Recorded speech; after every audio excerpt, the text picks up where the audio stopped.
Hello everyone, I'm Sherry and welcome to today's webinar, another episode of Study This or That. Today we're going to talk about unmasking business major.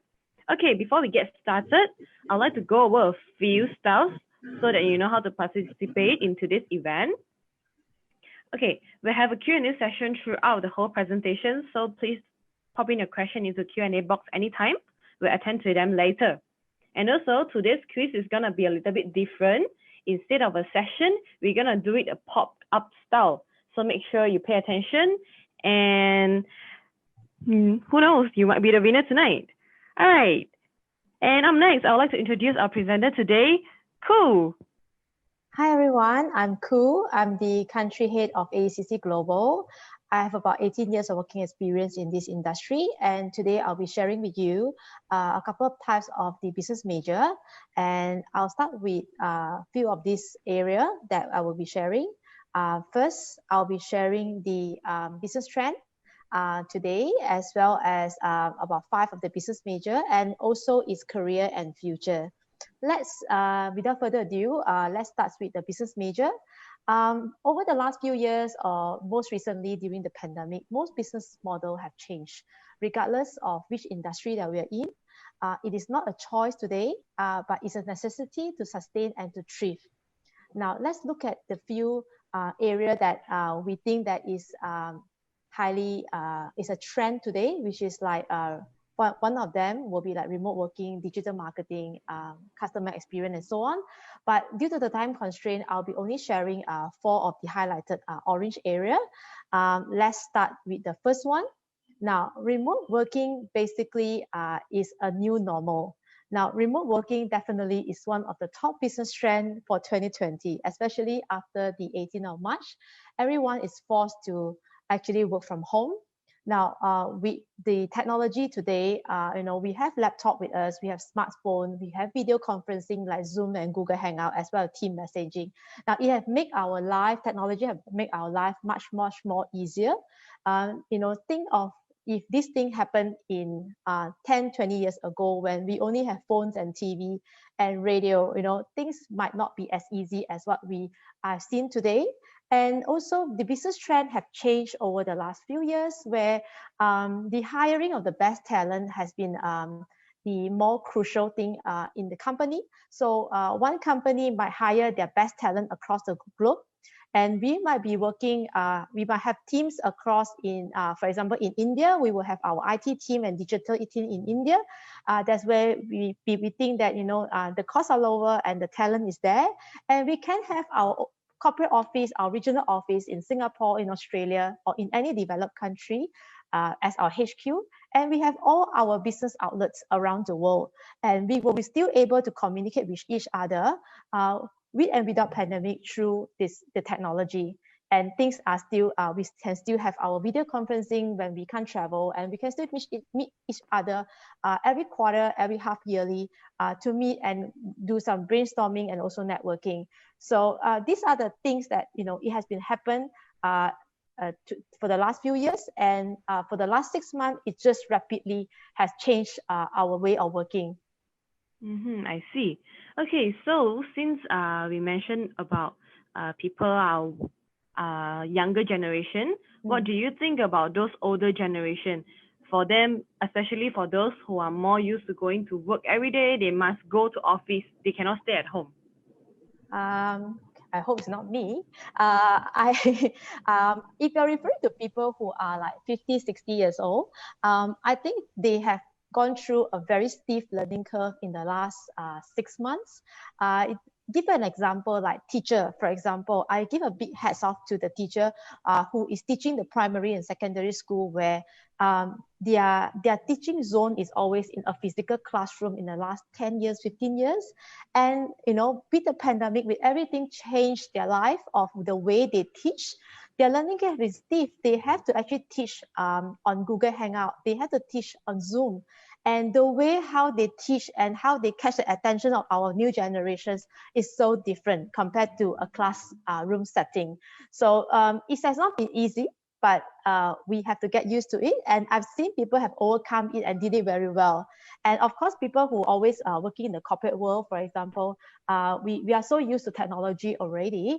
So the impact might not be as steep as those who have not in this area or experience as much technology as they used to be before the pandemic. Now that move on to next related trend, which is chatbots. The next thing that I would like, I think is a big change in today's life is that AI is a key thing in today's business. But AI shouldn't be looked at something that it will replace human worker, but it rather should be seen as a co-worker that make us more efficient and help us in enhancing our customer experience. For example, if you were to go on AirAsia websites and you are trying to chat to someone at 2 a.m., for example, the avatar is there to help you. And if she can't solve your problem, they might lock you a case, and they might have someone call you up. And this happens to Unify as well. And if you have talked to some of the merchants, this is actually a practice. It actually enhances the customer experience, and it helps the AI basically helps to reduce the human workload. It also enhances the customer experience. For example, we'll be seeing a lot of automated steps that is happening now today, like we send reminder to our customer every now and then on our promotion and stuff like that. I'm sure the students today that attending today will have experienced some. If you were to pass your phone number to register as a membership, you get reminder and you get updates, right? But you no longer get that as much phone call as it used to be. And this is the use of the technology, to enhance the experience and the customer journey before they actually acquire or buying some goods and services. And of course, certainly, in certain situations where human touch is always needed. So, but it is also often an option of connecting, using technology to connect with the customer first, and using human worker as a second touch to solve problems that it cannot be solved by the technology. Now, that brings me to the next thing, which is also related to technology, but it's more on digital marketing. So with the pandemic, all things has put on the pause button, especially things or businesses that relates to like trade shows, live events, seminars and things like that. People are more skeptical to travel. It affects the tourism industry. Customer who are also, some of the customer who are also paranoid in stepping out their home as much as they used to be. So with that, how do we reach them if they are not stepping out of their comfort zone? So digital technology has become the storefront for a lot of businesses, and it is the way to go to gain visibility and attract customer. To be really run up to the so the business will really run up to have their digital presence, and especially a lot of you will see a lot of businesses actually start investing into digital marketing. We're able to target our target audience in the area that we wanted, and build our reputations online. So when we come to building reputation online, Sherry, just want to ask you a questions. When you do online shopping, online retail, what do you focus the most? To me, right? Okay, when it comes to online shopping, the first thing I'll see is the brand, whether if the brand is trustable. And I think the most important one is the review, because actually whenever the brand say, oh, how good I am, actually I don't really believe them, because obviously you're gonna only talk good stuff about your brand. So usually I'll look at the review. True. Yeah. So that means that's the last thing I want to share will be review is a king. Now there's so many product in the marketplace, when you just think of, you open your Shopee apps and you search for, let's say, a gym wear, for example. There's so many sellers in the market, and we definitely 10 out of 10, you might only know one or none.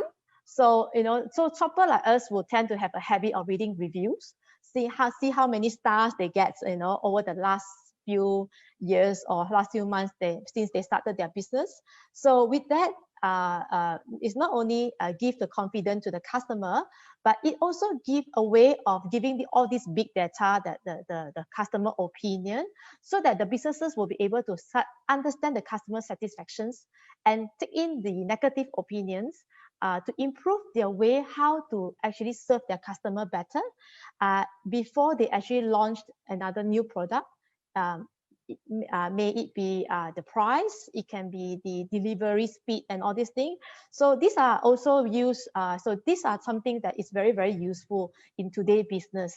It's not only about word of mouth, but review is the king.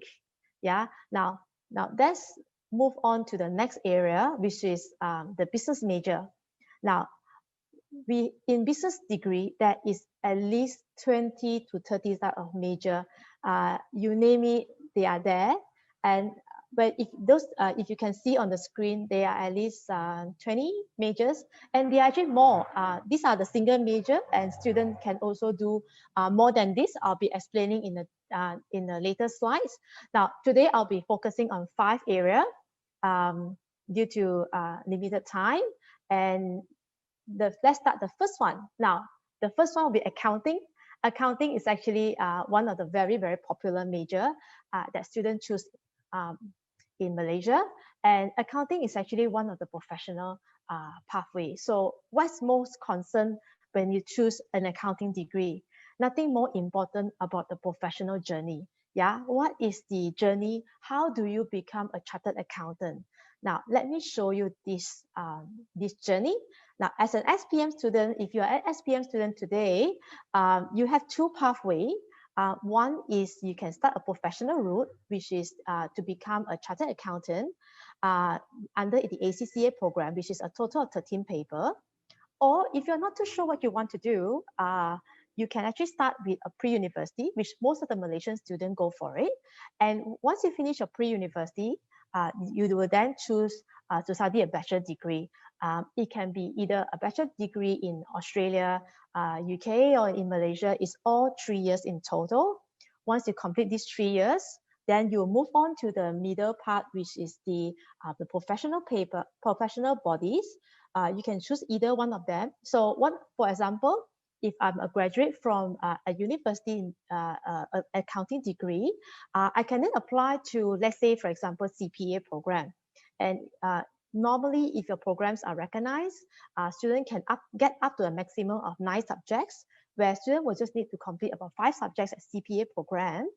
And at the same time, when you're doing a CPA, you don't have to do it on full-time basis. You can actually work on full-time and actually do your CPA on a part-time basis. So you can register, when you finish a degree, you register with the MIA CARE program, which is the Malaysian Institute Accountant CARE program, and make sure that the company that you're working with is registered with them, gain the 3 years working experience while you're obtaining those 5 papers. Now, once you complete both of these options or both of these area, then you would be able to call yourself a chartered accountant. Now, your journey doesn't stop there. As a chartered accountant, you will need to actually attend a number of hours of seminar under the CPE program in order to maintain your chartered accountant title. Yeah, so this is the whole route of becoming a chartered accountant. So it looks like quite a long time for if they want to be a chartered accountant. But then, okay, because I have a few friends who did accounting as well, and they actually said, okay, I'm so done with the 3 years degree, with the studies and exam after 3 years, and they decided not to continue. Do you think if someone don't want to continue a CA journey, would that be a very big disadvantage or anything? Oh, you don't have to continue your CA journey right immediately, or you don't have to choose a professional paper to go for immediately after you complete your accounting degree. You can always start working. It would be good if you start working with a company that's under that program. If it's not, you can start working and explore your options. Who knows, instead of becoming an accountant, you want to be an auditor, then you might not need to attain all these professional papers. Yeah, so let's move on to, if there's no other question, I'll move on to the next next major. Yeah. So the next major will be we'll be talking about very interesting subjects called fintech. Now, when we talk about fintech, cashless, I always related that to cashless, right?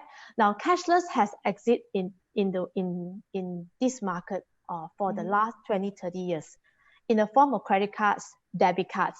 It's just that we don't use the fintech's name as much as we do today in the past. So in the recent year, because more and more people are adopting cashless, we make payment via app, online banking, and most recently, the e-wallet. So do you know that Malaysia have about 50 plus e-wallet? And most of us will have at least 2 to 3. And what does fintech stands for? So fintech basically is a short form of financial technology. It's a major in a business degree. But however, it is a new major. So sometimes you might not see it directly called, they call it as a fintech as a major, but you can do a combination of financial, Bachelor of Commerce in Finance plus Business Information System. Yeah, and this area is rapidly growing field that uses technology to enhance and imagine the financial services. Now, let me ask you a question, or let me ask the students, the audience here today, how frequent do you visit a bank today? Once a month? How long does your 100 ringgit last in your wallet? For me, it can just be, I can last it for like 1 to 2 weeks without actually going back to the bank. Yeah, it can last me for quite some time because whenever there's an opportunity for me to use e-wallet, I will not hesitate but to choose e-wallet over cash. Now, let me just share with you the next slide. Now, this is a chart of fintech consumption globally. As you can see, the orange portion under the year of 2012, just the APAC region, you can see that how much growth is accountable for that particular year. Yeah, on a year-to-year basis, it has grown a lot. Yeah, so then let's look into the next slide, which this is the top 20 market in the world that actually adopt fintech. And the top 2 market is actually Asia, which is China and India. And do you know that in China, cash is not king? Yeah, even a beggar in China actually go cashless. If you give cash to a beggar, they might reject you. They will just say, can you please scan my QR Pay? WeChat Pay. Can you donate money to WeChat Pay? Now, why is that so? It's because one is security reason. It's not too safe to carry too much cash around. 2, it's also good for the government to actually monitor and to reduce money laundering. It's a way for an individual. It's a good way of tracking our own transaction. We know how much we spend on a weekly basis, monthly basis. For government know that every single transaction that is done by an individual or the businesses are trackable. Yeah. Now, let's look at a bit nearer. Let's look at Malaysia. What about Malaysia? Now, for Malaysia, out of 32.6 billion of our populations, they are 95.2% according to Touch and Go report that we are adopting the online banking. Oh, that's a lot. Yes, that's a lot. And how much does it mean in dollar and cent? It means 100 billion. In 100 billions in 2018. And online banking means, today when I have someone come to the office, to do some servicing, where give it whether is it a servicing or aircon or to purchasing some big goods and services, they might not be comfortable bringing 3,000, 5,000 away from my office and go to the bank all the way to actually bank in the money. But rather they will say, can you just please transfer the money to me? And with this, today, there's no way we can say we are too busy, we don't have cash in the pocket, we can't pay you. All this is not really a reason because you can always do online bank transfer, immediate instant transfer.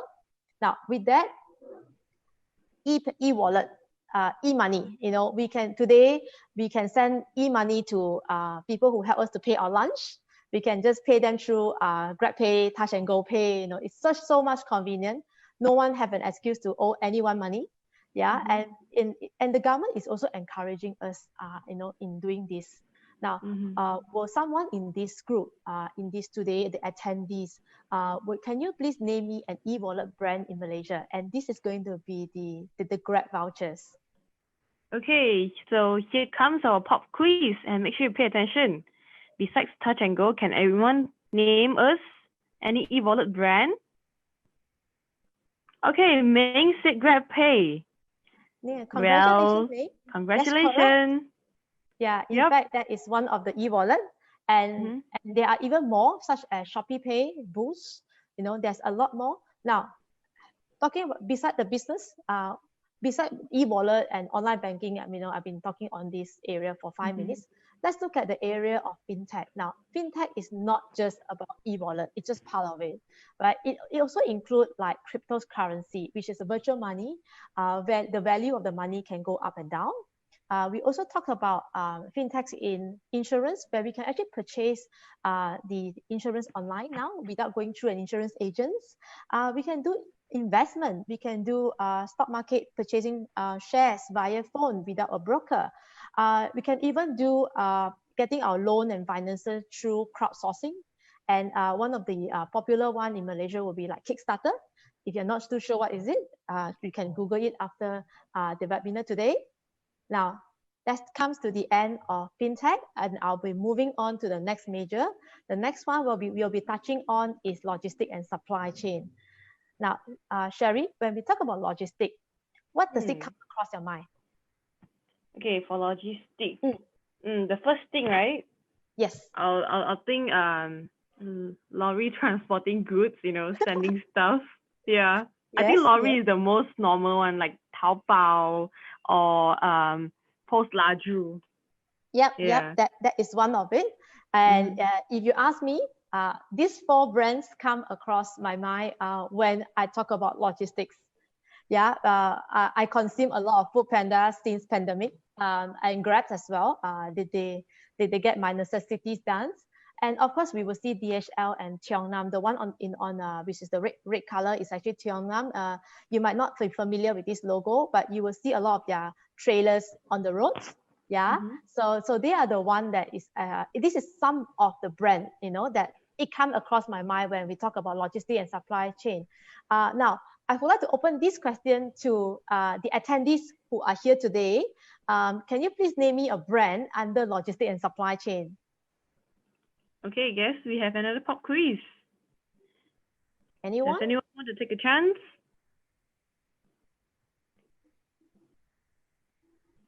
Well, okay. Cindy Ho said Post Laju. Congratulations. That's one of them. That's one of them.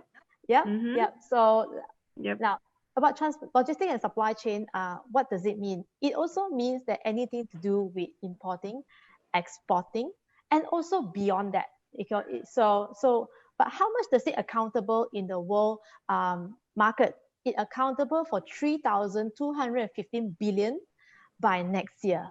That's how huge the market, logistic market is. Now, the next thing that we'll be sharing, it will be, now this, if you look at these brands, now this is some of the segment in logistic and supply chain. 3PL means is third-party logistics. Yeah, so you will use a lot of third-party logistic.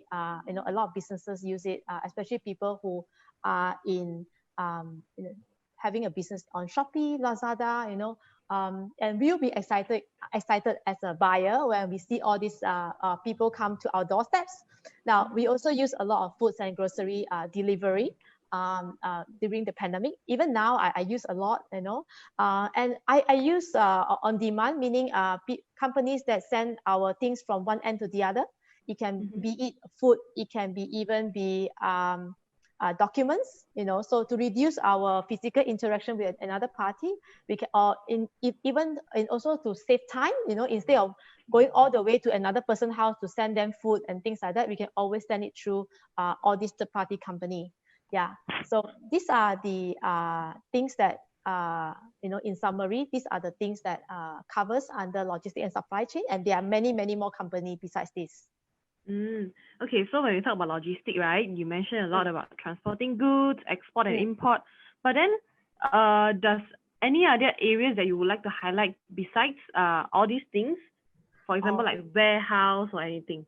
Yes, besides that, it is not just about those brands. It also covers all these 8 areas. Like, for example, upstream is about sourcing new, raw material. Downstream is about selling and distribution goods. It also covers inventories, which is your stocks. How do you manage your stocks? How to distribute it, for example. So, for example, like Zalora, for example, they actually have an e-fulfillment hub in Malaysia where they invested about 4.2 billion on it. And we also have IKEA and also Alibaba, who actually set up their logistic hub or the fulfillment hub in Malaysia, and they actually supply that for the Southeast Asia market and also all the ASEAN's market. So this is how they transport their goods, which cut down in terms of their shipping time, and it also cut down in terms of their costing and also the storage costs. Yeah, but as a student, what do you really study? Now, these are the next slide. These are the subjects that you really study. Now, these subjects vary from university to university, but it doesn't go too far apart. So these are some of the core area that you study in the logistic and supply chain business degree. Yeah, now that comes to the end of the section 1, and we'll start with the Q&A. Okay, thank you, Cool. All right, thank you. We are now going to take question, and as a reminder, please don't be shy and keep popping your question in. We're going to answer them later. Okay, let's start. Can I switch business majors in between my studies? And usually, when do we need to choose the major? You can switch a major, especially in a year 1. Year 1 normally is the common year where you don't quite need to choose a major if you doesn't want to. But after experiencing the first 8 core subjects, you will then need to choose a specific major. Now, if you were to decide to change a major in your second half of your degree, then it might affect your completion date. You might need to spend a bit longer time to complete if your current major and the new major has a vast difference in terms of the subjects.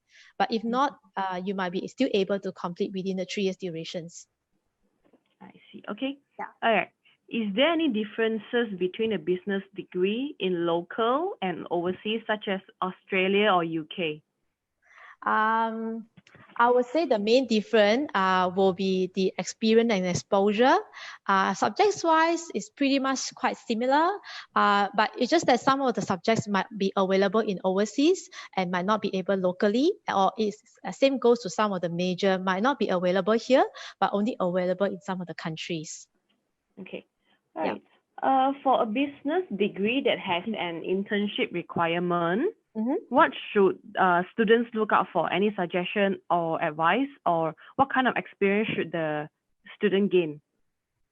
I think it's not don't be fussy. The first thing is don't be choosy. I would say if the internship is given by the university, that they meet certain criteria, those companies definitely meet some criteria before you are assigned to the internship positions.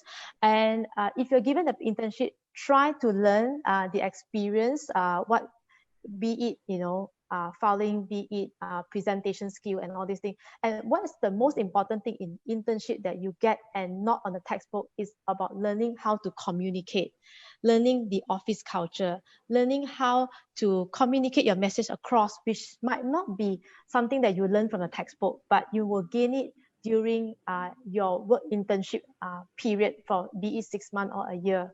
Yeah. All right. Okay, seems like we only have one more question left. The audience is a little bit shy, so just pop in your question if you have any, or you can leave it for later. All right, our last question for this session. Since logistics is about transporting, does airline and buses considered as one? I believe they are saying about like pilot driving the plane. Yeah. Yes. Airlines, it's not only about airlines or train or by sea. It covers all area, and it covers human as well. Transportation, logistic is also talking about transporting your human talent from one location to another locations. All right, seems like we Yeah. covered all the questions today. And cool, would you like to choose one of the best questions for them to get a voucher? I would say I would choose Cindy. Okay, Cindy, congratulations, you got a voucher again. All right, shall we move on to the next part, cool? Sure, no problem. Now, the next part that I'll be touching will be marketing. Now, when we say marketing, be it marketing or digital marketing, it sounds simple, but to some people, they might not think that it's an impressive major to take up. But do you know that a good marketing campaign or a good marketing strategy determines the success and failure of a product and also the business? So, and digital marketing actually evolved from a traditional marketing, and both of these work hand in hand in today's business world. We can't have standalone a traditional marketing, and we can't be just standalone digital marketing. It has to come together. Yeah. Now, what do you learn about, what do you do about marketing? Basically, marketing is about how do you set your pricing? Yeah. How do you promote your products? How do you distribute it to your customer? And how do you do research? What sort of research are you conducting to enhance your customer experience before you launch your next marketing campaign? Yeah. So now this is the area. So for this major, I'm not showing the subjects that you'll be studying, but I'll be sharing the area that you will be learning in the marketing degree. So I'll give you an example. For example, if you're working for a brand like Chanel, for example, now Chanel always brand themselves as a up-level atas brand. Yeah. So their target customer will be affluent customer who have high income. Yeah. So in terms of branding wise, in terms of pricing wise, you'll be looking at, offering a bag that is at least 10, 20,000 or beyond that price. If I were to tell you Chanel today is 500 ringgit, you will be thinking twice whether this brand is this bag legit or it's not legit, right? Now, besides that, you also look into where do you actually distribute this product? Now, if you looking back at Malaysia, Chanel only appears in the boutiques is located in either in Pavilion or in any high-end shopping mall like KLCC, for example. You don't see them in a normal shopping mall. And that's how they position themselves. And even in the same mall, you only see them associate themselves with other brands like Dio, for example, which is on the same level. You don't see them, in the lower level or in the upper level at KLCC. Yeah, so this is a branding strategy. This is a pricing strategy that Chanel had taken up because Chanel believe it. They believe that if you own a Chanel, Chanel will last for the rest of your life, and Chanel can actually pass from one generation to the other, and it has a market value. The value will only go up; it doesn't go down. So it's a collector. Every bag is a collector edition. Yeah, so that's how they market them, and that's how people believe that if you own a bag of Chanel, you are also representing a particular status. Yeah, so this is how you learn about marketing, and from the target audience, from your customer response, if you find that there is a younger group of generations is adopting, is buying these bags, maybe you have to do research whether is there any particular design is more appealing to them than before you launch your new series or your new seasons to the markets. So this is how marketing works. And that move on to the next slide, which is digital and traditional marketing. Now, when we talk about traditional marketing, we talk about newspaper, billboards, we talk about radios. And when we talk about digital, we talk about SEM, SEO, we talk about Google Ads, we talk about social media, we talk about creating brand awareness through Facebook, Instagram, Snapchat, TikTok, and all these things. So it's the two different, it works hand in hand, depending what sort of target audience that you are targeting. And it also depending on what kind of product and services that you're offering. Now, I would like to ask Sherry questions. Do you still have radio at home? Radio, as in the real radio? Oh, the box radio? No. Yeah.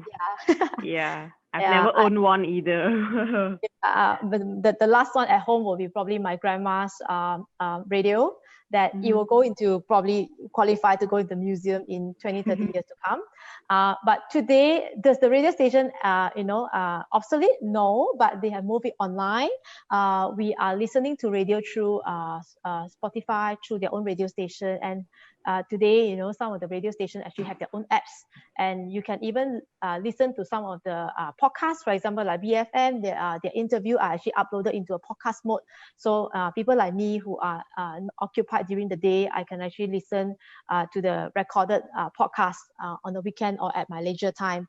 So this is how some of these businesses transform.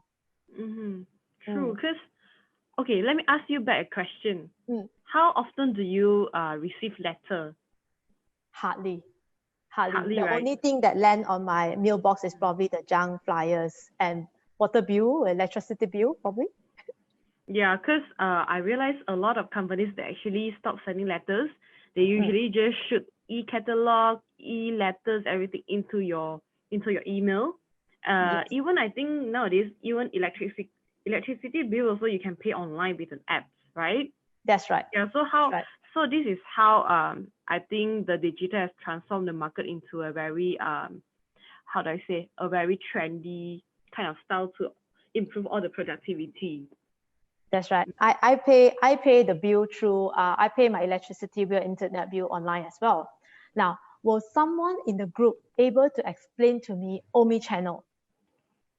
Since we talk so much about digital marketing and so can someone explain to me what's Omnichannel? Anyone? Anyone in the attendee able to explain that to me?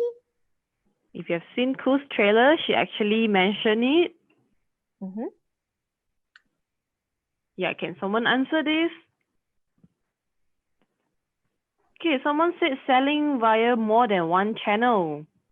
Spots on, that's right.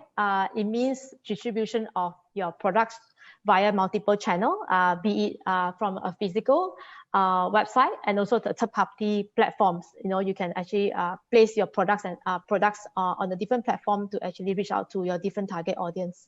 That's what we call Omnichannel. So congratulations to the person who actually answered the questions. Yep. Yeah, let's move on to the another major. The next one that I want to share is actually entrepreneurship. Now, this major is something new. It only offer in the recent years. During my era, probably about 20 years ago, there's no such major available to me. If there is, I'll definitely be, the pioneer in actually taking up this major. Now, what's the difference between entrepreneurship and IB, International Business and Business Management major is that if you were a student who take up an entrepreneurship major, there's always an incubator hub there for students who take up this major to test out their idea. There is someone, a mentor there to guide you. And if your proposal, your business idea is great, the university sometimes will actually give you a small amount of money to try it out, your idea. And of course, if it's work, it belongs to the uni. Yeah, but one thing that I want to point out about entrepreneurship major is that I will always think that you will need to have these 5 personality traits. Yeah, and these traits are very, very important. Like you need to have a passion. Like for example, during the pandemic, we see a lot of businesses close down. And of course, we see new businesses pop up as well. So if you are a business owner, you need to be passionate. You need to tell your team that we can do it. We can survive through this pandemic. And we are going to do this, right? And you need to be motivation, because if you are demotivated, then your team will not be motivated. If the leader is not motivated, how do you expect your team to actually go all the way out for you, right? And you as an owner, you also need to be creative. You need to think of what are the creative ways, why you have to think out of the box. How do you differentiate yourself with other competitors in the market? And be optimistic. Yeah, you need to always be optimistic. And you need to be a risk taker as well, as long as the risk is countable. Yeah, So let me give an example. If you are, let's say there's a lot of, if nowadays when we drive along, any taman or any area, let's say SS15, for example, you will see some of the shops has closed down. And of course, you see some of the shop is coming up as well. Now, people who are optimistic, they will say, look, we have something new to drink, or let's check out, next week or next month and see what is the new things that is coming up. But people who are pessimistic, they will say, oh, you close down again. See, economy is so bad, everything is closing down. So, people like this might not be suitable, to run this business because, or thinking into, because you have to be optimistic. When there's an opportunity, when there is a challenge, there's always an opportunity. You just have to tap on the opportunity and thrive and sustain. Yeah. So this is my advice if I will, if you are thinking of this, taking up this major. So, what if the students who want to try new things and they want to be entrepreneurship, even though, a lot of parents be like, "Aya, 会打工啊, go and work for other people. You don't need to think about this and that." Now, whether you are, if you want to be an entrepreneur, right? You, even no matter how rich you are, starting a business is not easy. Now, get ready to sleeve up, get your hands dirty. All right. Your starting capital will be very limited. You don't have 1 billion to actually play with, to test out everything. So you might have a very limited starting capital. So every single cent involved, you have to spend wisely. Think out the box, how to save money at the same time, how do you earn your market share? And calculate every risk that involved and be aware of what is the risk, but also take into consideration what is the opportunity out there. Yeah. Yeah. Take Cool's advice and you might be a Jack Ma, the next Jack Ma. Okay. Now these are besides now what do you study as a student? Now after talking so much about entrepreneurships, now these are some of the areas that you do study as students. There are many more subjects involved in this major, but these are some of the areas that you do study. And what if you like both of it? Then we can start talking about cross combinations. Yeah, what's cross combination? Meaning you can do more than one major. You can do a double major. In my 18 years of my experience in this industry, I do have students even take up triple major, but it's very rare. Yeah, but when you take up triple major means you will be spending extra time, which is more than 3 years to complete. But double major is pretty much very common taken by a lot of Malaysian students. So let's look at the two examples. One is accounting, which is very popular among the Malaysian students. Now, there's a lot of SME in Malaysia. So, but accountant is always the human resource personnel in today's real life, So if you actually take up accounting and human resource major, you do stand an advantage over people who have just done an accounting major. Yeah. If you're thinking that, oh, I want to start a business, but my dad thinks it's very risky, then you can start, you can have an accounting degree where very well of how the monies are, whether you're making profit or making loss, how do you plan your money and all these things. But you also learn how to take risks, how to plan out, how to have a new startup. So you can do an entrepreneurship plus an accounting degree. And of course, some of this combination, you will need to check with us if you're keen, to study, because it might not be available in all the university, but you can always talk to us and we can always share with you. I'll give you another example in finance. Now, of course, we know that in my earlier slide, I did mention that, a combination of finance plus BIS, you can actually end up with a degree in fintech. Now, besides that, for example, you're into trading, right? There's a lot of young people now are into trading. Now, there's also a lot of micro-influencer in this area where after a few years of working, they start sharing their experience, and the way how they market themselves as a trading influencer. So if you have a finance major and a marketing major, it might help you and turn you into an influencer that specializes in finance area. Yeah, so that will come to my last slides, and we'll move on to the part 2 of the Q&A. Okay, cool. Thank you.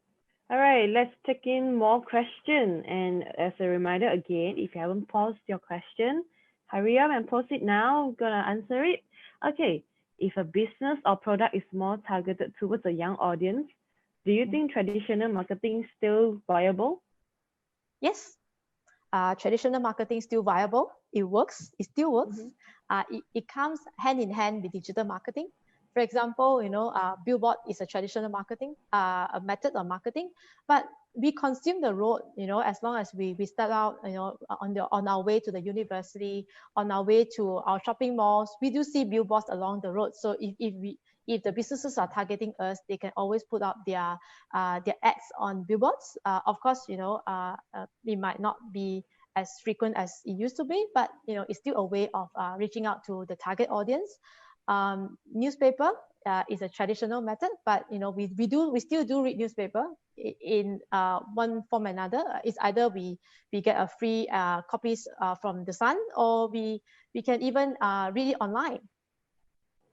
Okay. Do I need to have maths to study entrepreneurship? Maths will be a prerequisite. A basic math will be a prerequisite to study a business degree. Yeah, but it is not. You don't need to have high level maths, but again, it depends on which university that you're applying. Some of the university, they will require higher level maths. I see. Okay. Someone asked, back to fintech. I really like IT, but I'm not very familiar with finance. Is there any requirement, or what should I do? You don't have to worry about what you should do. Year 1 is always a year of exploring. You can always study 8 subjects, mandatory subject. If you think that after trying out the 8 subjects, which one of them will be finance, if you still like it, you can always start majoring in this area. Okay, so is there any special requirement for fintech, and what if I don't like it halfway through? Sorry, say again. Okay, continue from the question earlier. I didn't I forgot to read it finish. Okay, is there any requirement for fintech, and what if I don't like fintech halfway? Depending on where is your halfway. So if, for example, if your halfway is you're still in year 1, you will still be able to change your major. If you are already, say, in your year 2, for example, then you will need to discuss with your course coordinator. Let's say, for example, if you doesn't want to study finance plus BIS, you don't see that BIS is something that you like, then you can always change it to the next available double major that you are looking for, or you can just specialize in finance as a single major. Not a problem at all. Okay. All right. If I am a fresh graduate, will going for short-term contracts or freelance job be a good thing to begin with compared to a permanent job? Well, this is a pandemic situation. Any job is a good job, if you ask me. Yeah, every job gives you some sort of experience. So I won't be choosy, because we have to start somewhere. Yeah, as long as the job is related to my interests, I'll go for it. Okay, thank you, Cool. Seems like we covered all the questions for this session. All right, before we move on to the next one, would you like to choose another good question to give them a voucher?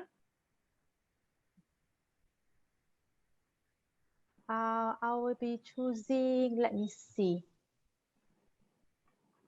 Ming? How about Ming? Yeah. All right. Seems like Ming won the voucher. Congratulations.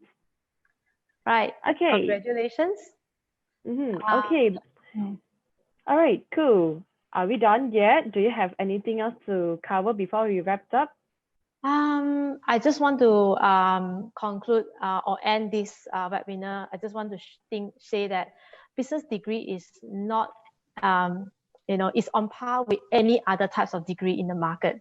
yeah, be it engineering or law, although it's not a professional degree in for some of the major, but the most important thing is you must know what you're going for and understand what you have committed, and you must have passion in what you're doing. So because you'll be married to the particular degree for the next 30 years once you start working. So you must really understand.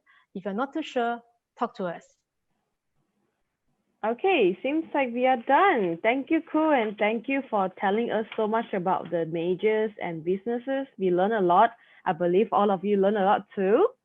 Okay, up next, we have another last topic for this series, which is quite interesting as well. It is a talk with Mrs. Doctor on the 6th of October, the same time, 8:30 p.m. And we're going to tell you how is it like for the route to becoming a doctor, and how is it like to be how's the study process like. And Mr. Doctor might be here to talk to you about his working experience, and also a current medicine student to talk to you about the real life study. Okay, make sure you register, and we'll see you again. Thank you. Have a good night, and bye-bye.